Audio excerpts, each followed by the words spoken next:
Well, you joined just in time. So Okay. I'd like to welcome all of you to Grow Nebraska's September 3rd Thursday training on bookkeeping basics and benefits. I'm, like I said, Heidi Garvin, the Program Services Coordinator for Grow Nebraska, and part of my job is I get to facilitate these. For those of you who don't know, Grow Nebraska is a nonprofit focused on helping you to make a sustainable living in anywhere Nebraska.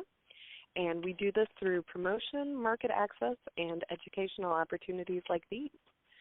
If you have any questions about membership, I will be sending out my contact information after the call. And I do think we had somebody else join us. Hi, this is Matt Cederberg in Minden, Nebraska. Hi, Matt. How are you doing today? Good, thank you. Perfect. We're just getting started. Is there a presentation online, or is it just a conference call?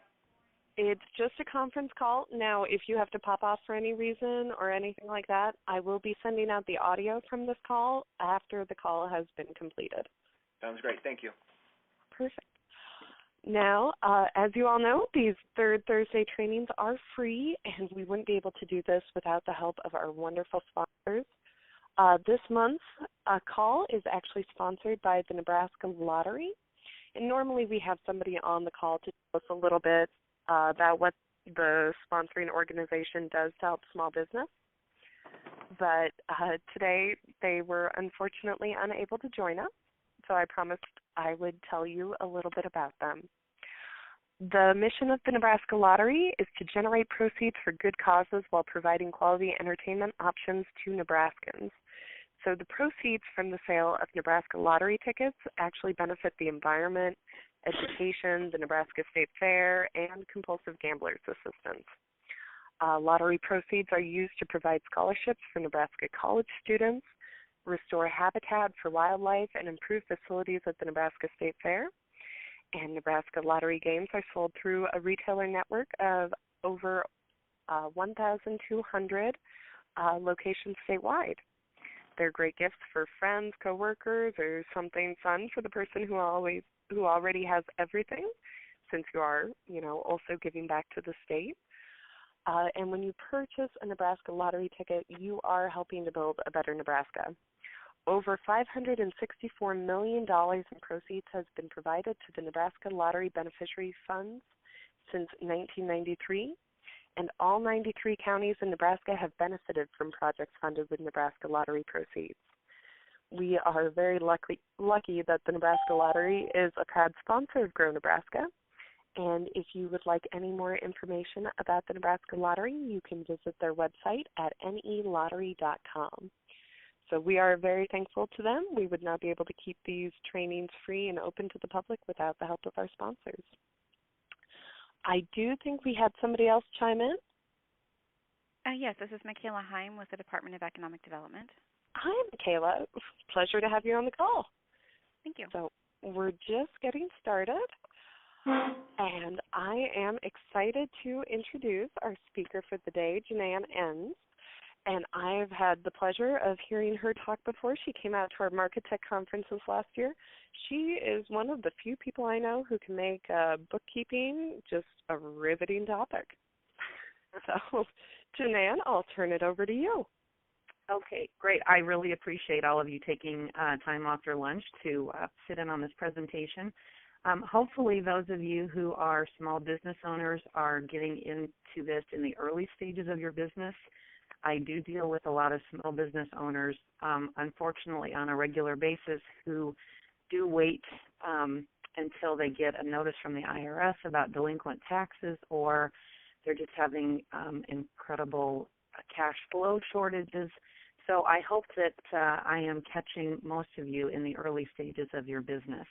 One thing that I have a passion for that I've been doing for about 13 years as a small business owner myself is to help people like you make sure that they stay in compliance, that they keep good records, that they do everything possible to make sure that their business is sustainable and can support the kind of lifestyle they desire. So that is a passion of mine, and I appreciate the opportunity to work with Grow Nebraska on this endeavor.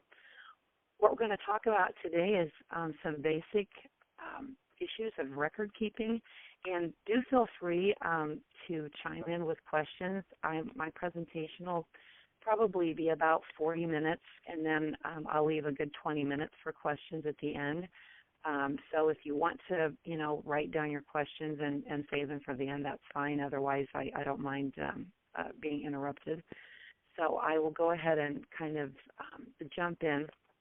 One of the benefits of record keeping is, well, actually not a benefit, but one of the requirements of record keeping is the IRS actually requires taxpayers to keep records that are sufficient to establish income and expense for tax purposes. So it really is not acceptable to just throw things into a box, receipts and deposit slips and whatever, and then just kind of have a hodgepodge of records. That makes it a lot more difficult when the time comes to prepare your taxes at the end of your year. But not just for tax purposes. That's kind of a necessary evil. What we want is for you to be able to determine if your business is profitable.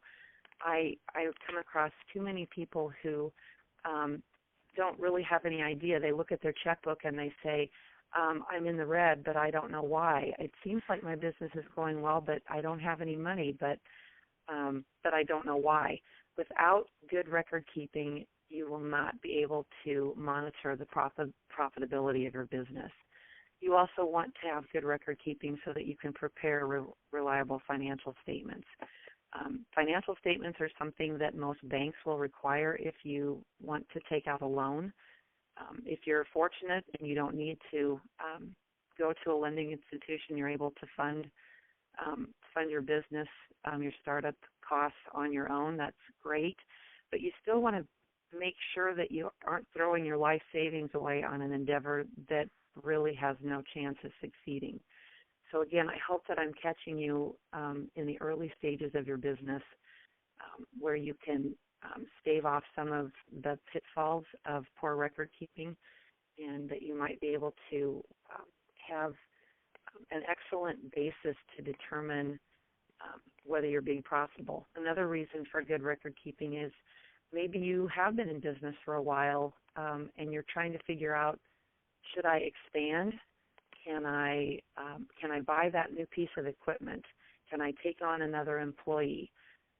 Without good records, you're just going to be running blind, basically. You're not going to have any idea really what you should be doing and if you can afford to do those things that you desire to do.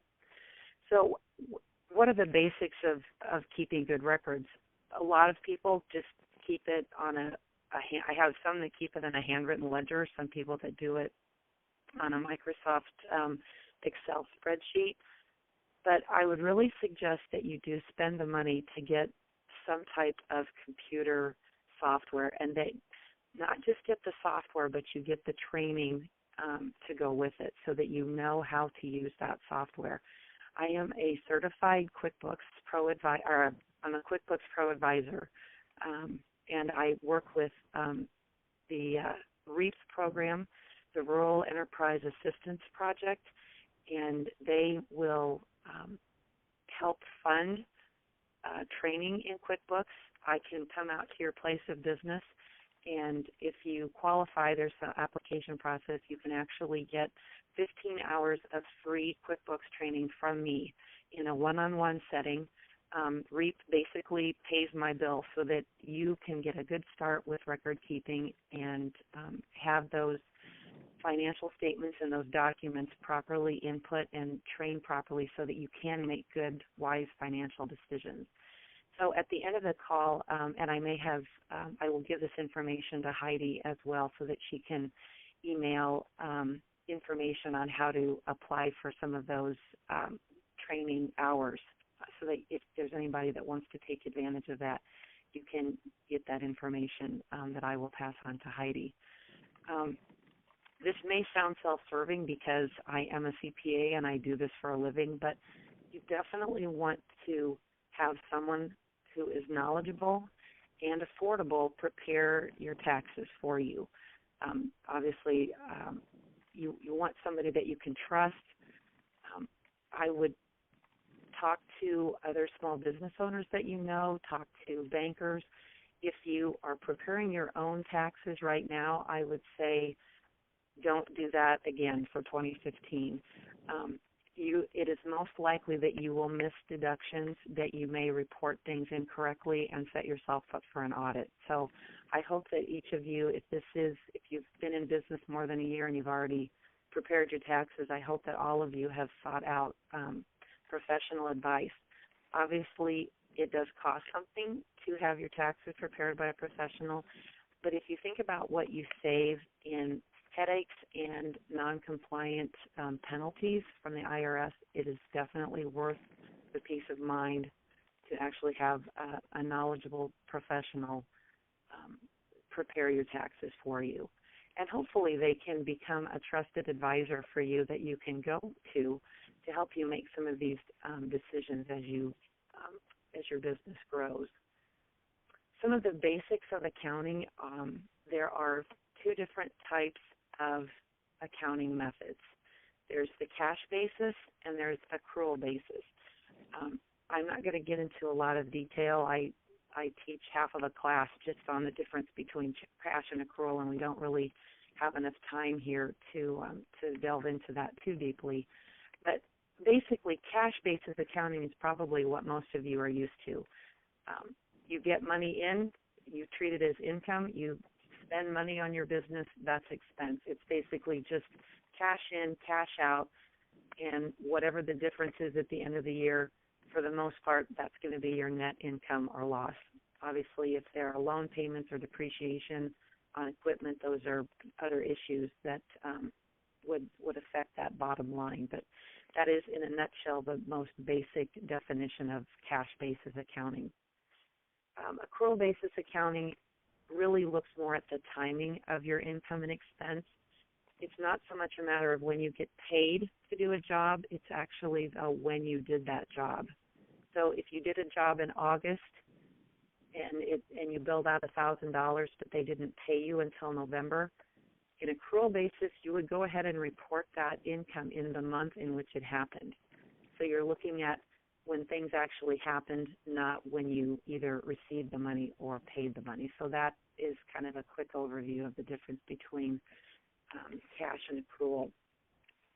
One of the things that people always want to know is, well, how do I know what's deductible for my business?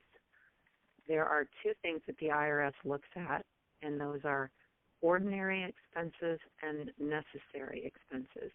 So an ordinary expense it's a common expense and accepted in your particular line of work. So I'm a CPA. I can't deduct fingernail polish because that's not common or an ordinary expense in my line of work. I have a client that is a nail tech, so obviously she can deduct fingernail polish because that is part of her line of work. So hopefully that helps you see kind of the difference in what may be deductible for one business that is not deductible for another business. The other part of what's deductible is it necessary? Is it helpful and appropriate for your line of work? It doesn't need to be required to be considered necessary, but is it helpful and appropriate? So obviously advertising would be an expense. If you have an office space and you hire a janitor to come and clean, obviously that's not a required expense, but it is helpful and it is appropriate that you would have that type of expense on a tax return. One of the things that you need to be aware of when you fill out your taxes is how you fill out. There's a special code that you have to fill out on your tax return that identifies to the IRS what kind of business you are. If you're having someone else prepare your taxes, then they will know how to fill out that code. Let me just ask, are there any of you on the call who have a small business who prepare your own taxes? Nope. Okay, that's excellent. I'm glad to hear that. I hope that that each of you have found somebody that you can trust that is a trusted advisor to you that you can go to with questions about your business. When we talk about deductible expenses, we want to talk about what are things that are the most often reviewed by the IRS. Those would be home office expense, automobile expense, and travel entertainment. Now, I always tell people, I definitely want you to get absolutely every single expense that you can within the letter of the law. But I don't want you to take expenses that you're not entitled to. And a lot of times people take these expenses because they're unaware of what the rules are. So the IRS comes down really hard on people who don't follow the rules about home office. If they take improper deductions with regard to vehicle expense, whether they take mileage or they take actual deductions, like writing off all their fuel and writing off the repairs, if they got new tires, their insurance. You have to make a choice when you take an automobile deduction. You have to decide, am I taking actual expenses or am I going to pay myself mileage? You can't do both. You can't pay yourself a mileage rate and also write off the fuel. And I see a lot of people try to take both those deductions, and that is not acceptable. It has to be one or the other. Travel and entertainment is also a big question mark for a lot of people. The rules for meals and entertainment are, is it necessary? Are you meeting with somebody about business? So if you take someone out for lunch and you discuss business, then that would be a deductible expense to you. But the IRS does require that you substantiate that meal. You have to have the receipt, and somewhere you have to keep a log where it says, this is who I was with, and this is what we discussed, and this is how it relates to my business, basically kind of explaining why it would be deductible to you. A lot of people take a deduction for meals and entertainment, and they don't do this substantiation. And I will tell you for a fact that if you do have a meals and entertainment audit from the IRS, you cannot substantiate, if you don't have record of who you were with and what you discussed, the IRS will disallow that deduction. And that can be very expensive because basically they add all that expense back into your income, and then you're going to owe tax on that. So substantiation is very important with automobile expense, keeping a mileage log, and with meals and entertainment, making sure you keep those receipts and that you identify who you were with and what you did, what you discussed. One of the next issues is payroll. How many of you have employees? Do a number of you have employees? Okay, no employees at this point. That is probably... I think we have some folks from a library on here who were talking about employees. Yes, we have one employee. Okay.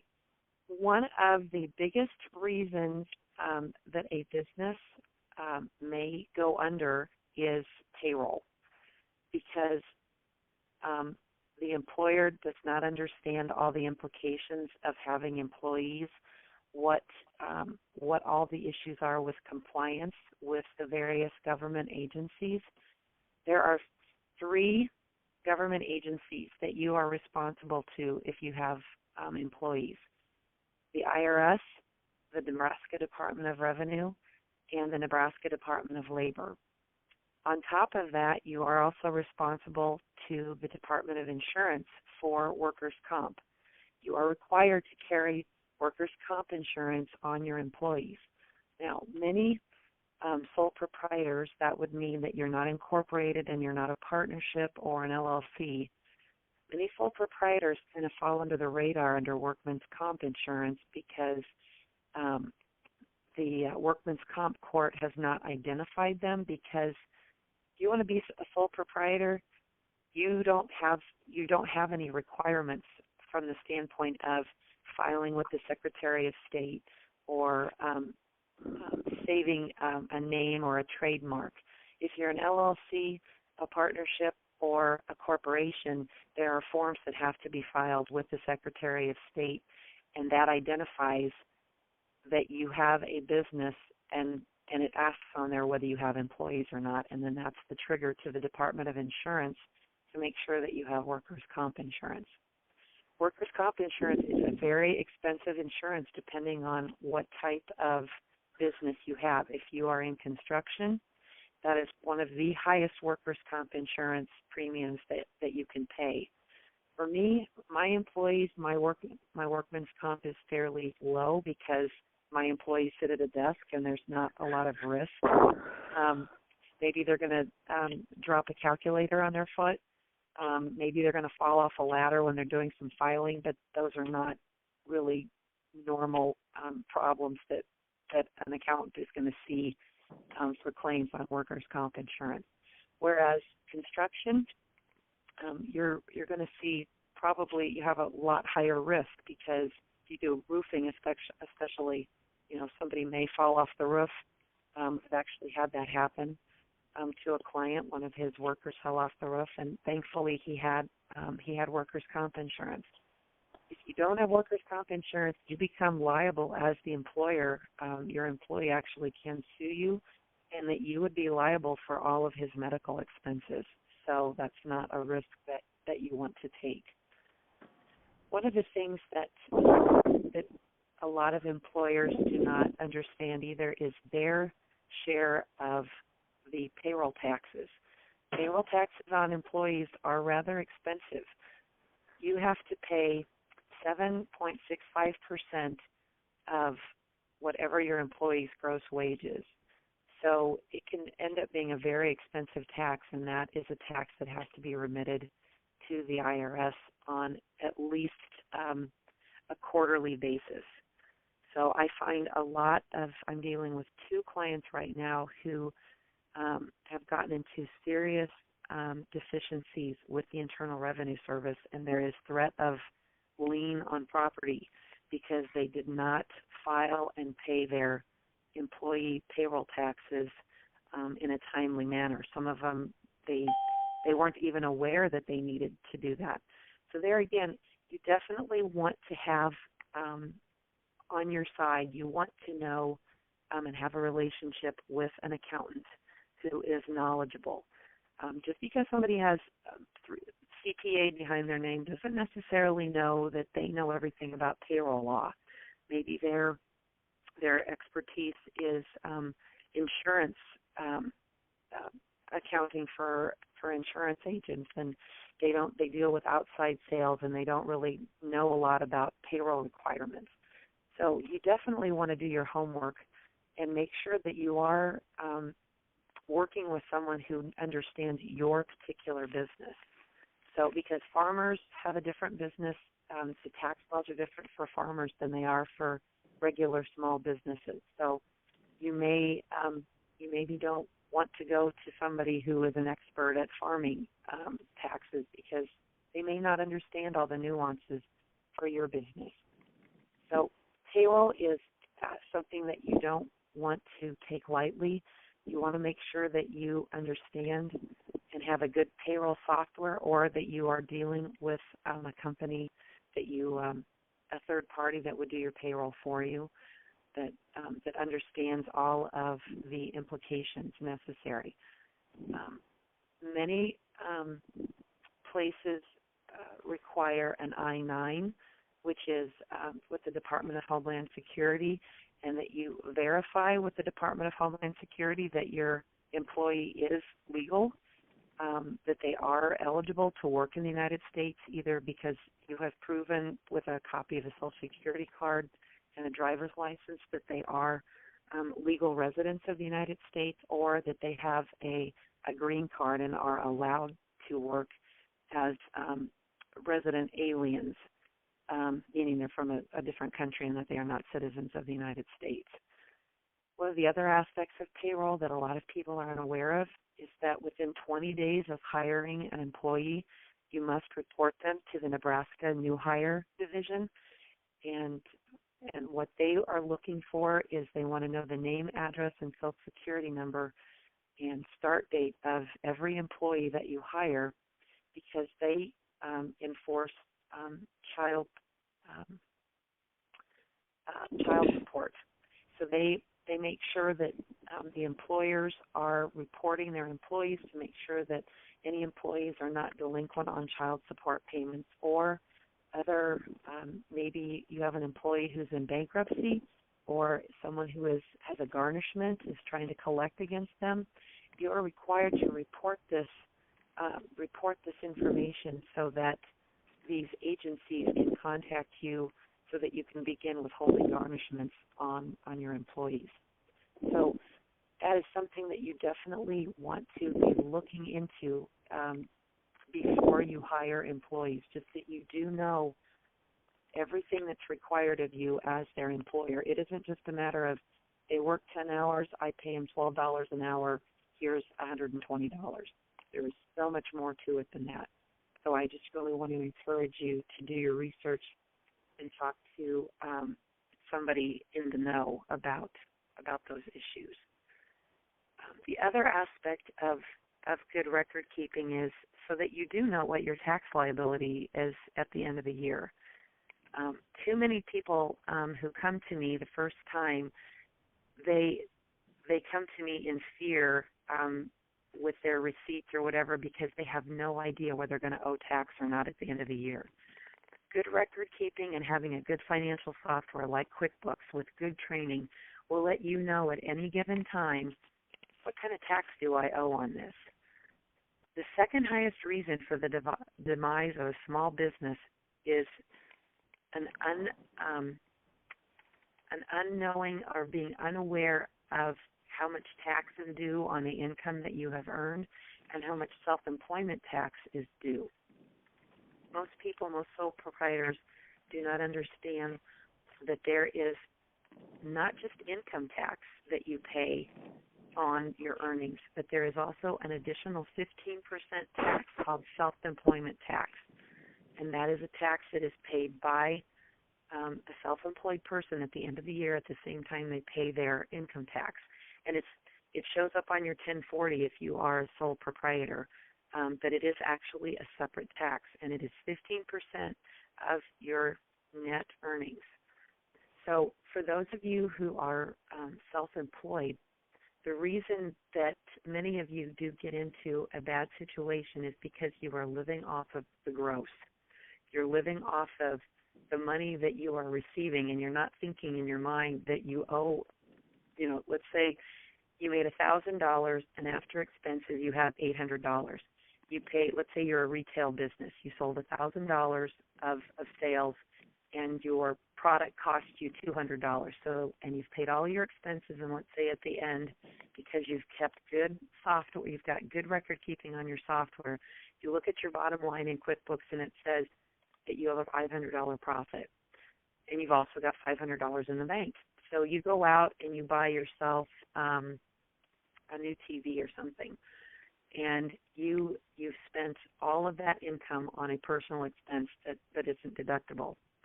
At the end of the year, you go to your tax accountant, and you've got $500, and she says, "Oh, well, you owe an additional 15% on that $500." So in this case, we're talking small numbers. I really should use much larger numbers so that it hits home a little more. Let's say that you've got $25,000 after all your income is calculated, and you've taken off all your expense for your, if you had wages that you paid out for your employees, your inventory, your advertising, your utilities, your rent. At the end, your bottom line in QuickBooks says you've made $25,000.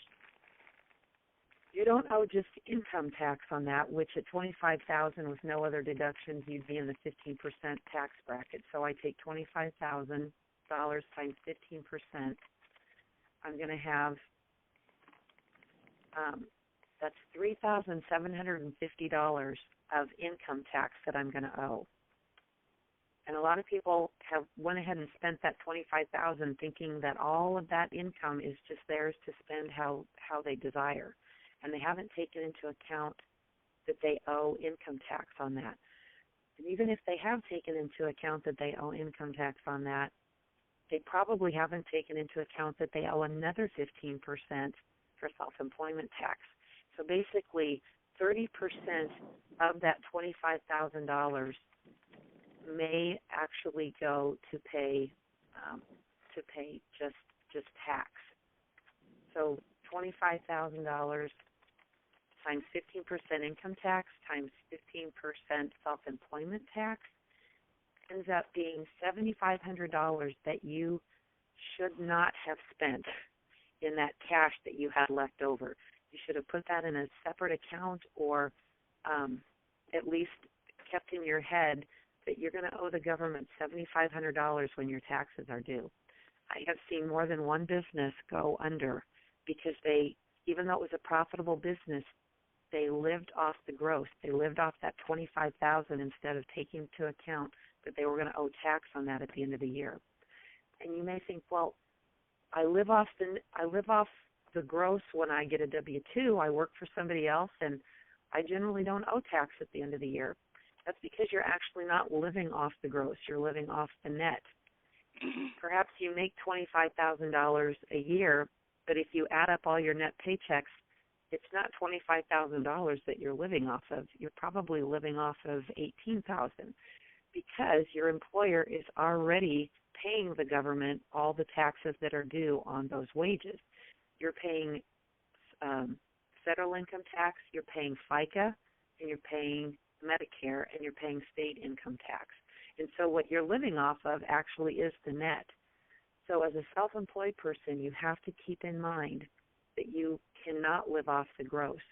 You have to set aside money to cover those taxes that are going to come due at the end of the year. One way to avoid that is to make estimated payments, and I'm not sure how many of you make estimated payments, but those are due on a quarterly basis, and those are required by the government, by the IRS, so that you don't get into a bind on April 15th and find out that you owe $7,500. They would basically tell you divide that by 4 and make $1,875 payments every quarter. And even that may seem like a lot of tax, but if you are holding back your profit, holding back 25 to 30% of your profit, you are not going to get caught unaware. You will have the money that you need in order to pay those taxes at the end of the year. We're coming upon, it's about 12:35, and I want to leave enough time for you to ask questions, and we may talk about, those questions may lead to other things that maybe I haven't touched on. So I did have one question that Heidi emailed to me from Sharon, and Sharon was wondering if a private cleaning person has to complete the same forms that library staff employees have to fill out, or if there is a separate form for a self-employed contract worker. And the question there is, what I'm assuming you mean by that is that you are cleaning for the library and you are not the library's employee. You are your own self-employed person. The form that you need to fill out and turn into the library is called a W-9. And basically what that is doing is giving the library your information, your name, your address, and your tax ID number, so that at the end of the reporting period, which would be the end of the calendar year, they can send you what's called a 1099 MISC. And that 1099 is how you match with them to make sure that you report all of the income that they paid you. And it's also being sent to the IRS. The library will send that 1099 to the IRS, and then the IRS is going to try to match that up. They're going to look for your tax ID number, and they're going to make sure, or they're going to find out to see if you have reported all your income for which you received 1099s. So, Sharon, if you're on the line, does that answer your question? Yes, it does. Thank you. Okay. All right. That was the only question that I had ahead of time. So I will open up the floor. You can take your phones off mute and fire away. Who has a question? Hi, this is Colleen Rickard with CPA Easy Clean, and I have a question. If you have somebody on an advisory board and you pay them $20 a month or something to be on your board, then do you have to have them fill out an I-9 and a 1099 as well? Okay. If now you are not treating them as an employee, correct? You're not withholding any taxes. Okay. Then they need to fill out a W-9, and then if you pay them more than $600 or more in a calendar year, then you need to send them a 1099 miscellaneous. Okay. Yeah, you send them a 1099 miscellaneous form to report to them and to the IRS what you paid them. If it's more than $600, if you pay them $500, that is, they still have to report that income, but you do not have any filing requirements with the IRS. Okay. Well, that was one question. The second question was, I have a patent on an item to have two LLCs, one to protect the patent and one for the business. Now, then, do I need to keep separate books on LLCs? Yes, absolutely. Those two LLCs are completely different and distinct identities, and I'm assuming that they have separate tax ID numbers. Is that correct? They will. I mean, we have the one LLC, but I was just advised yesterday a separate LLC to be able to protect the patent item, and so. Yeah, so you're okay. So the one LLC is going to own the patent rights. Is that correct? Is that what you're saying? Okay. I guess it would. I mean, whenever you form an LLC, that is something that you do with the state of Nebraska, and you get limited liability company articles of organization. And normally you would be required to file an SS-4 with the IRS to get a tax ID number, because that is now a separate entity that will have income and expense. I'm assuming. Is there? Well, that was my question. I mean, I don't know of that many expenses for a patent. You know, once you have it sitting there, you know, you've paid for your licenses and stuff. It isn't like you have to renew it every year. Right. Well, the business would have, you know, then you have the second LLC, which is the business, and you have expenses and stuff going out for the business, which I understand, you know, you have to have bookkeeping and stuff there, but I wouldn't. Right. Okay, for what you're talking about, your LLC would really be just for protection. Correct. It wouldn't be any type of taxable, as long as you aren't having income and expense going in and out of that LLC where the patent is for that protection. Then there wouldn't be anything reportable to the IRS, and you wouldn't even have to get if you're not getting a checking account for it, and it doesn't have an employees, it's only for liability protection. Correct. Then no, you would not. There wouldn't be any separate bookkeeping required for that. Okay, the only thing I could think of would be insurance, you know, to protect the patent, because it's a medical device. It's a cleaner used with UVC lighting. But anyhow, the only thing I could think of would be liability insurance. But I wasn't sure that should run through the business, correct? Right. You could run that through the actual LLC business, just at the cost of doing business. Okay. The thing with that is that that's intellectual property, basically. I mean, it's something that was, and I will admit to you that's a little outside my wheelhouse of what the requirements would be on that. Where I see a lot of not duplicate LLCs, but where I see one person that has two LLCs is a business rents a building from another LLC that they happen to own, and so that keeps those assets out of the business that actually does the work. So let's say that in my accounting business, I own a building that's under a separate LLC than my accounting business. But my accounting business may pay the property tax.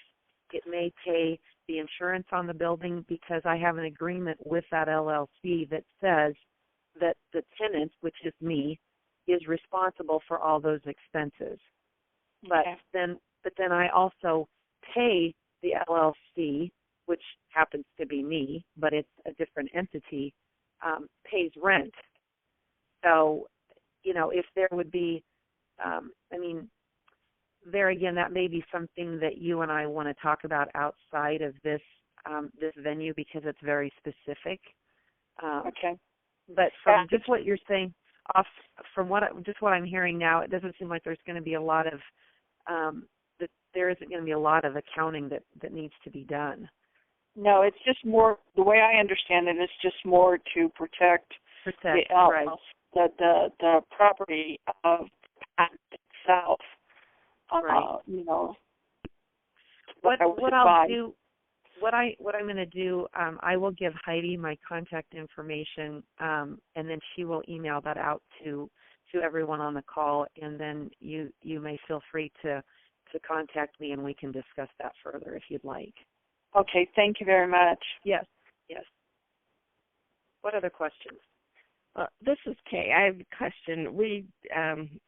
I'm with Jewelry by Andrew, which is actually my daughter's company. I do a lot of the stuff for her, but I don't take any of the money or anything like that. So it's really sole proprietorship. I was thinking we're missing out on some. Thinking about either going for a partnership or an LLC.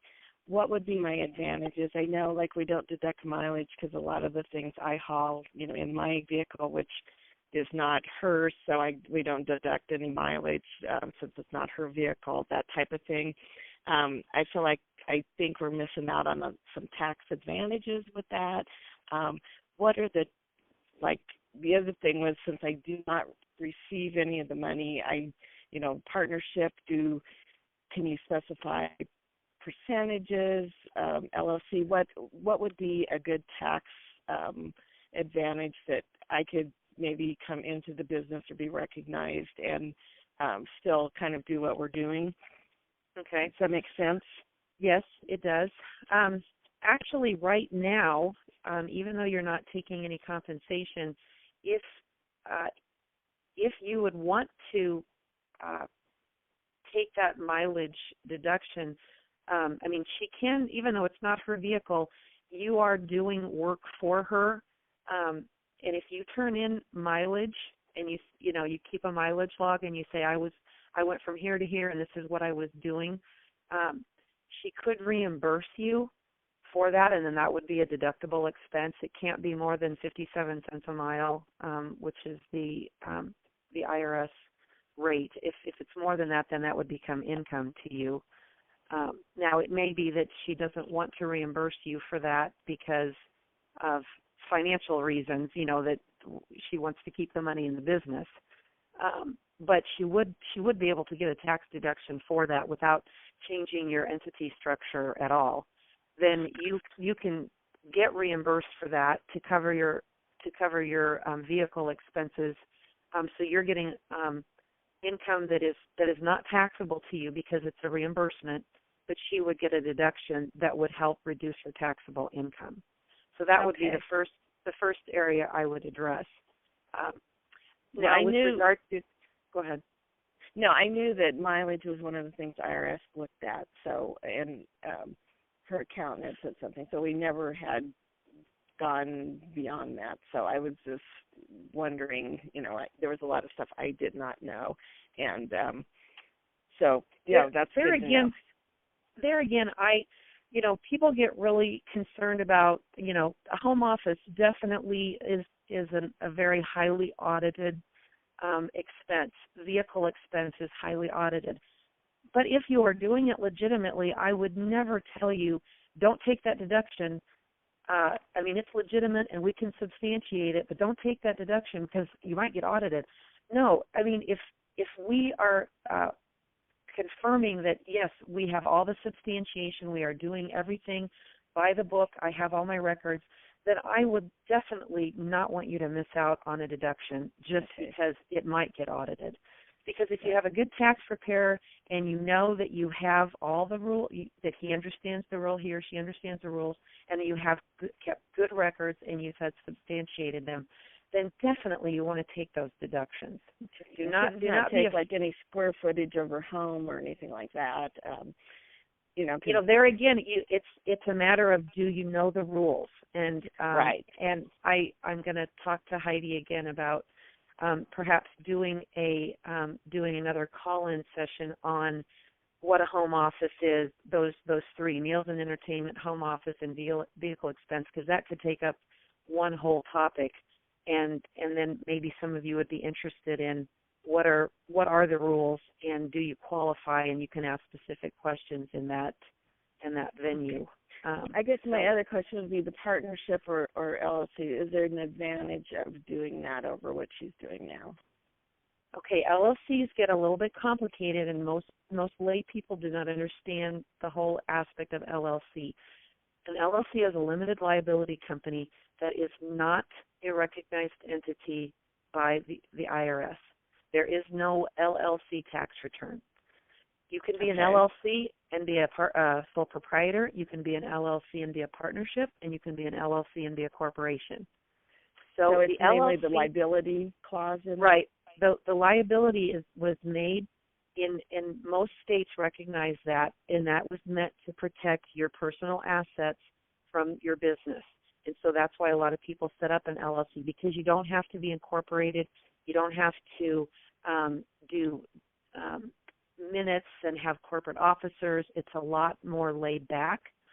But the IRS, you still have to say what kind of LLC you are. If you're just one person, then you're going to be an LLC sole proprietor, and you're going to file your taxes just like you weren't an LLC. If you're an LLC partnership, that means there's at least two of you, and you file a 1065. And there really are no tax benefits to that, because the rules of self-employment tax that I was talking about, of the having to pay 15% in addition to your income tax, that still is a tax that partners have to pay. Or you can be an LLC S Corp, meaning that you are an LLC, but you want to be treated as an S corporation, and that's where a lot of the tax benefits come into play. But an S corporation has a lot more rules. I would say you definitely want to have an accountant on board.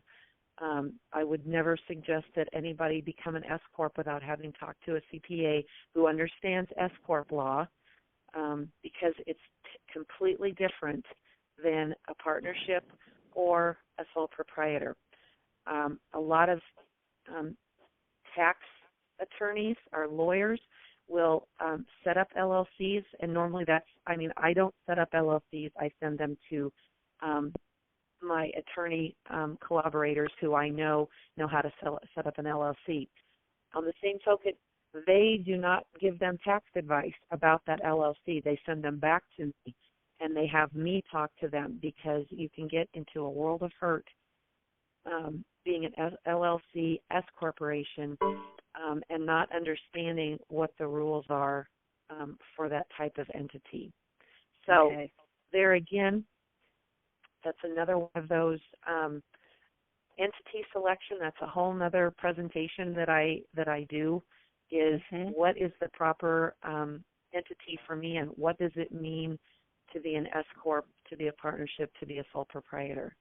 So again, that would be another one of those things where I'm going to talk to Heidi about doing another one of these call-ins.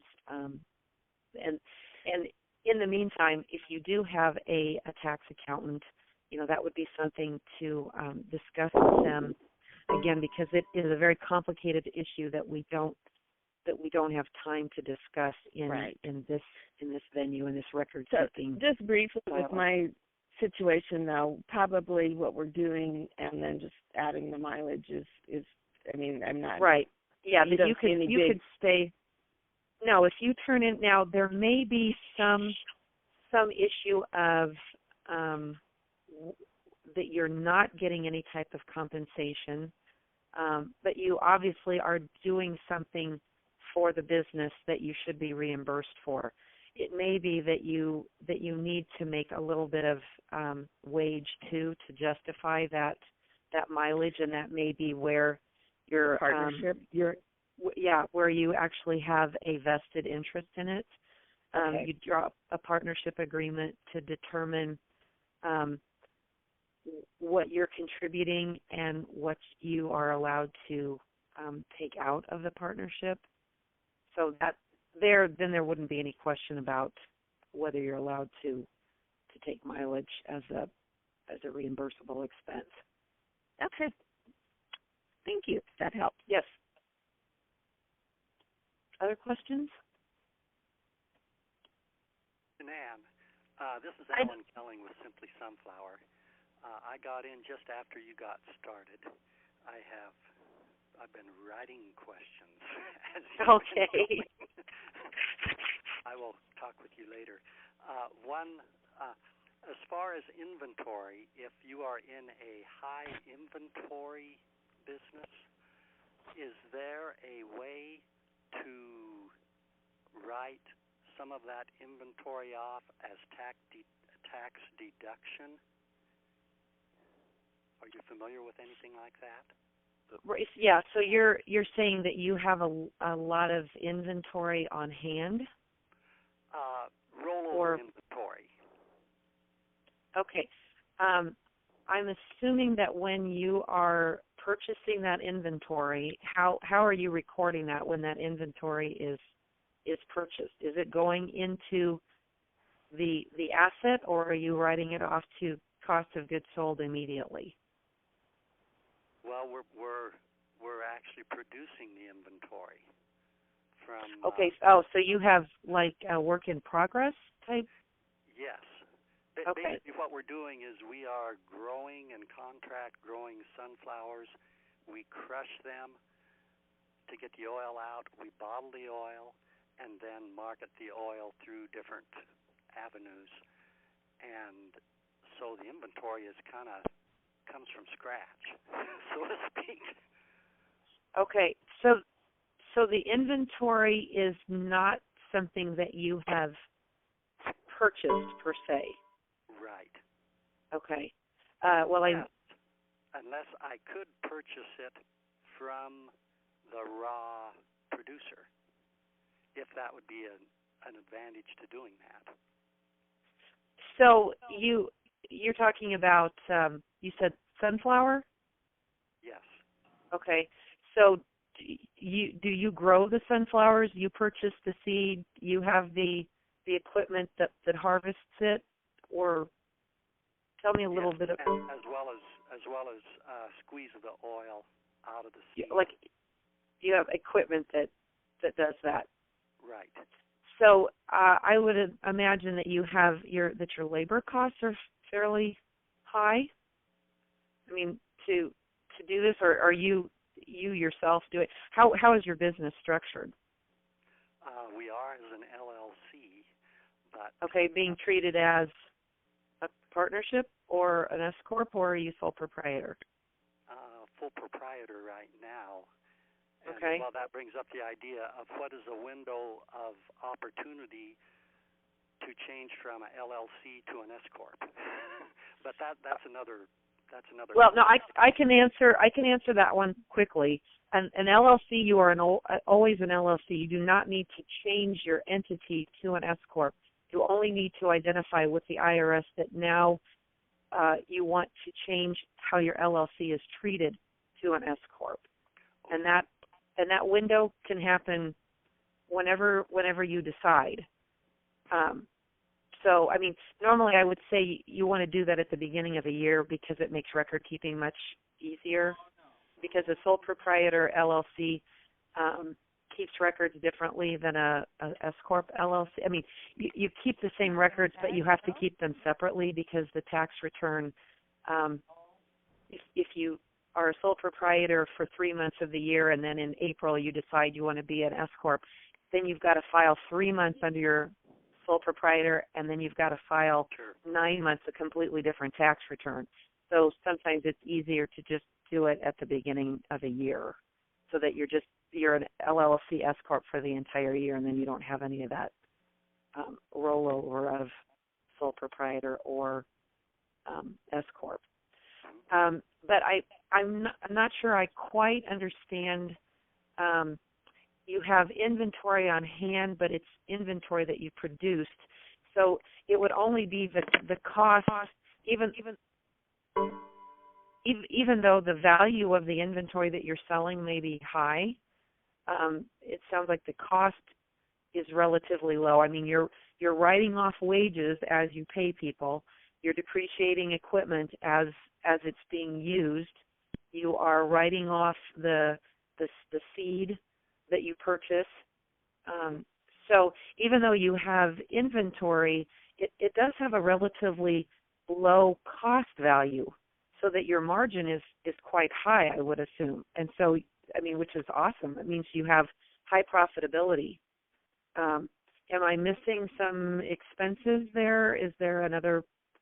I mean, to me, it sounds like it's mostly labor intensive, which you are getting the benefit of as soon as you pay those wages. That's a deductible expense to you. So that doesn't.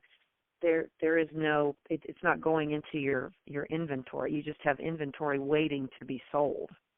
Right, and there's Correct. a lot of blue sky that could be identified or dollars shifted to those corresponding areas, but then at some point it's got to come back to the company to show a profit.